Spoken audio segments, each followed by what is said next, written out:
తెలంగాణలో AP CM ఆసక్తికర వ్యాఖ్యలు చేశారు. తెలంగాణపై పూర్తి స్థాయిలో ఫోకస్ పెడుతున్నామన్నారు.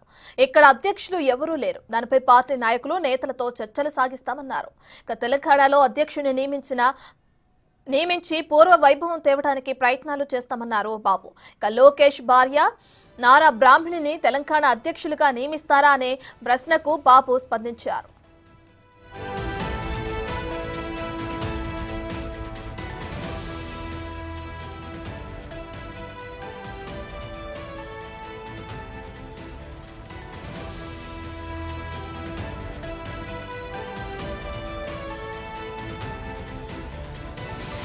ఊహాజనితమైన ప్రశ్నలకు జవాబు చెప్పలేమన్నారు బాబు. త్వరలో పార్టీ నాయకులు, కార్యకర్తలు ప్రజల మనోభావాలకు అనుగుణంగా నిర్ణయం తీసుకుంటామన్నారు.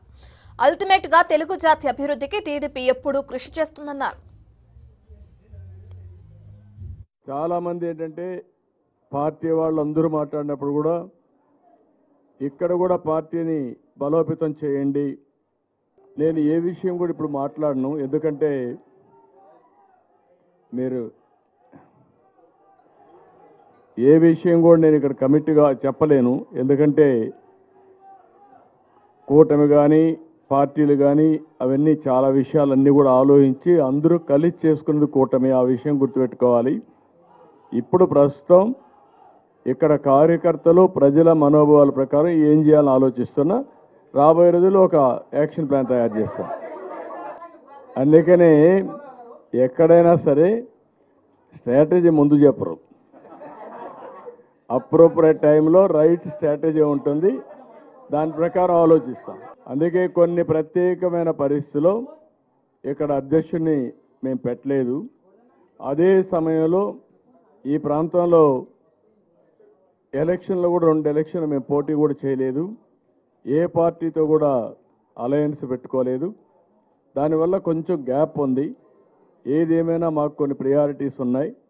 ఆ రోజు ఉండే ప్రత్యేకమైన పరిస్థితుల్లో ఆంధ్రప్రదేశ్ రాష్ట్రంలో కాన్సన్ట్రేట్ చేయాలనుకున్నాం, చేశాం. మీరే చూశారు రిజల్ట్స్ అన్నీ. ఇప్పుడు ఇక్కడ అందరూ అడిగేది ఏంటంటే ఇక్కడ కూడా పార్టీ ఉండాలని చెప్పి అడుగుతున్నారు. దానికి ఏం చేయాలో నేను కోర్స్ ఆఫ్ టైం డిసైడ్ చేస్తాను. ఊహాజనితమైన క్వశ్చన్స్ ఆన్సర్ చేయడం కరెక్ట్ కాదు. మీరందరూ కూడా నన్ను 40 ఏళ్ళు చూశారు, నాతో కలిసి పనిచేశారు. ఓసారి అన్ని క్వశ్చన్స్కి ఒకటేసారి సమాధానం కూడా ఉండదు. ఇక్కడ ప్రజల మనోభావాలు గుర్తుపెట్టుకొని నేను కూడా వాళ్ళకి గౌరవించాల్సిన అవసరం ఉంది. అంతవరకే ఆలోచిస్తున్నా. కాబట్టి ఇమాజినరీ క్వశ్చన్స్ వద్దు.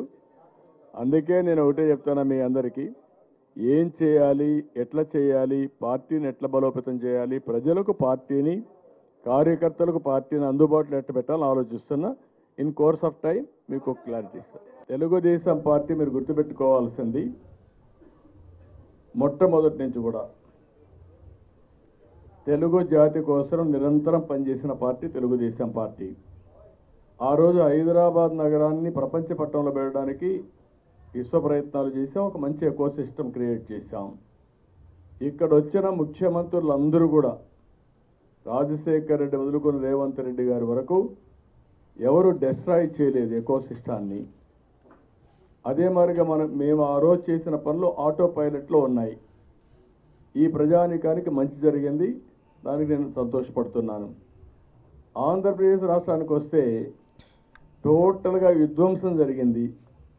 నా టైంలో నేను 4వసారి ముఖ్యమంత్రిని, 4th టైం ముఖ్యమంత్రి అయితే మొత్తం అక్కడ చూస్తూ ఉంటే నాకే అర్థం కావడం లేదు. బ్రాండ్ ఇమేజ్ దెబ్బతినింది, అప్పుల పాలైపోయాం, ప్రతి ఒక్క వ్యవస్థ విధ్వంసం అయింది. మళ్ళీ రీబిల్డ్ చేయాలి. అలాంటి సందర్భంలో అక్కడ రీబిల్డ్ చేయాలి, ఇక్కడ మనోభావాలు గౌరవించాలి. 2 జరగాలి. Will work it out. Telugu రాష్ట్రాల కోసం పనిచేయడానికి టీడీపీ ఎప్పుడూ సిద్ధంగా ఉందన్నారు ఏపీ సీఎం చంద్రబాబు. అయితే తెలంగాణలో కొన్ని కారణాల వల్ల పార్టీ బలహీనపడిన మాట వాస్తవమేనన్నారు. రాబోయే కాలంలో తెలంగాణలో కూడా పార్టీని బలపరిచేందుకు ప్రయత్నాలు చేస్తున్నామన్నారు. తెలుగు రాష్ట్రాల అభివృద్ధికి ఇక్కడి సీఎం రేవంత్ రెడ్డితో కలిసి పనిచేస్తామన్నారు చంద్రబాబు. ఒకప్పుడు తెలుగుదేశం పార్టీ బలమైన పార్టీ తెలంగాణలో. తెలుగుదేశం పార్టీ తర్వాతనే వేరే పార్టీలు ఉండేటివి.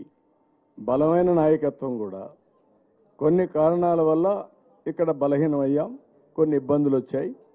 ఏది ఏమైనా అధికారం లేకుంటే ముఖ్యం అయి కాకుండా ప్రజల మనోభావాల ప్రకారం తెలుగు జాతి కోసం పనిచేయాలని నా ఆలోచన. దాని ప్రకారం పనిచేస్తాం. పరిస్థితులు ఎట్లా వస్తాయి, ఒక మంచి వాతావరణంలో సమస్యల పరిష్కారం చేసుకోవాలని.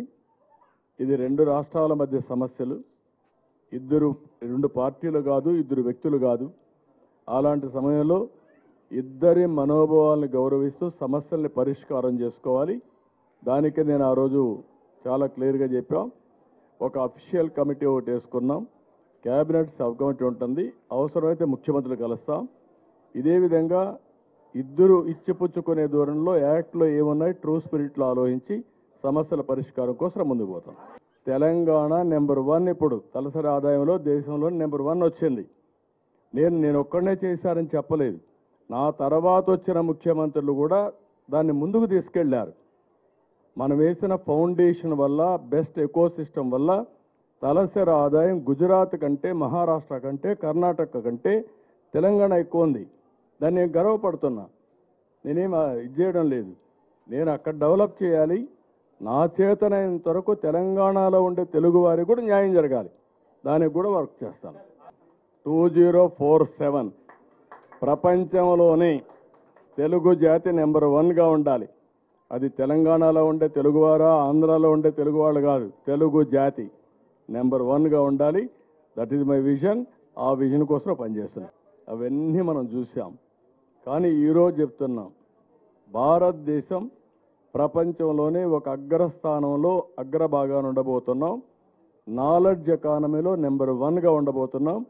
దాని ఫలితాలు ఈరోజు మీకు హైదరాబాద్లో కనపడుస్తున్నాయి. ఏంటి నాలెడ్జ్ ఎకానమీని ప్రతి ఒక్కరు ఆలోచిస్తున్నారు. 25 ఏళ్లకు మునుపు హైటెక్ సిటీతో ప్రారంభించాం. ఫార్మాకు ప్రాధాన్యత ఇచ్చాం, ఫైనాన్స్ ప్రాధాన్యత ఇచ్చాం, బయోటెక్నాలజీ ప్రాధాన్యత ఇచ్చాం. నెంబర్ ఆఫ్ ఇంజనీరింగ్ కాలేజీలు, నెంబర్ ఆఫ్ మెడికల్ కాలేజీలు పెట్టి ఏదైతే హ్యూమన్ రిసోర్స్ డెవలప్మెంట్కి ముందుకు పోయాం. ఒక ఐఎస్బి, ఒక త్రిబుల్ ఐటీ, అవన్నీ నల్సార్ అన్నీ అప్పుడు వచ్చినట్టువే. ఒక ఉర్దూ యూనివర్సిటీ అన్నీ వచ్చాయి. కాబట్టి నేనేమంటున్నానంటే అన్నింటికంటే ముఖ్యంగా నాకు ఒక ఆలోచన ఉంది. ఆ ఆలోచన భారతదేశం అగ్రస్థానంలో ప్రపంచంలో ఉండాలి. దాన్ని లీడ్ చేసేది తెలుగు జాతి ఉండాలి. అది తెలంగాణనా, ఆంధ్రానా, నల్గొండ, నెల్లూరు అనేది కాదు, తెలుగు వాళ్ళు ముందు ఉండాలన్న ఆలోచన